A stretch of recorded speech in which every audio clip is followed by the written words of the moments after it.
নমস্কার বন্ধুরা, Bengali job news চ্যানেলে তোমাদের সকলকে স্বাগত জানাই। তোমরা যারা ডাব্লিউবিপি এবং কেপি কনস্টেবল পরীক্ষা দেবে, তোমাদের সকলেরই একটি জিজ্ঞাসা রয়েছে এক্সাম ডেট নিয়ে। তো তোমাদের এই ডাব্লিউবিপি এবং কেপির যে এক্সামগুলি রয়েছে সেগুলি কবে হতে চলেছে এবং ওবিসি মামলার কি আপডেট উঠে আসছে সেই নিয়ে বিস্তারিত আলোচনা করব।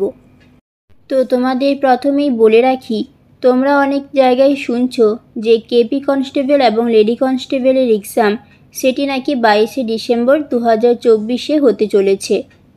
তো তোমাদের এটি জানা অত্যন্তই জরুরি যে এটি কিন্তু সম্পূর্ণ ফেক নিউজ। এখনও পর্যন্ত এক্সামের কোনো সঠিক ডেট কিন্তু ডিক্লেয়ার করা হয়নি।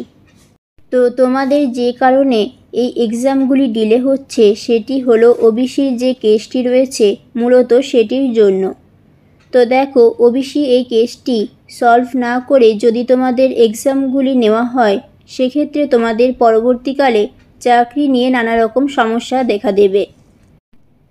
তো এই ওবিসি কেস নিয়ে যে আপডেটটি উঠে আসছে তা হলো খুব শীঘ্রই কিন্তু এই কেসটি নিষ্পত্তি হতে চলেছে।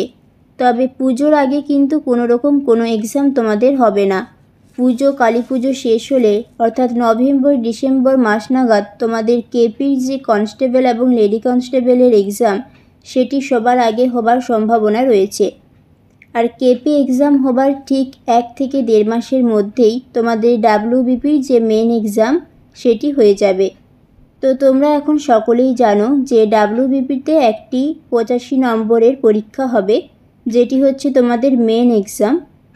তো ডাব্লিউবিপিতে যেহেতু আগের মতো আর প্রিলি এক্সামটি নেই, কিন্তু কেপি এক্সামে যেহেতু প্রিলি এক্সামটি রয়েছে সেই জন্য তোমাদের কেপি পরীক্ষাটি সবার আগে হবে এবং তারপরেই তোমাদের ডাব্লিউবিপির যে মেন পরীক্ষা সেটি নেওয়া হবে। এবার তোমাদের কাট অফ কীরম যেতে পারে দেখো। আসলে কাট অফ সবসময় ডিপেন্ড করে প্রশ্নের ওপর। যদি প্রশ্ন সহজ করা হয় সেক্ষেত্রে তোমাদের কাট অফ হাই যাবে, আবার প্রশ্ন কঠিন হলে তখন তোমাদের কাট অফ কম হবে।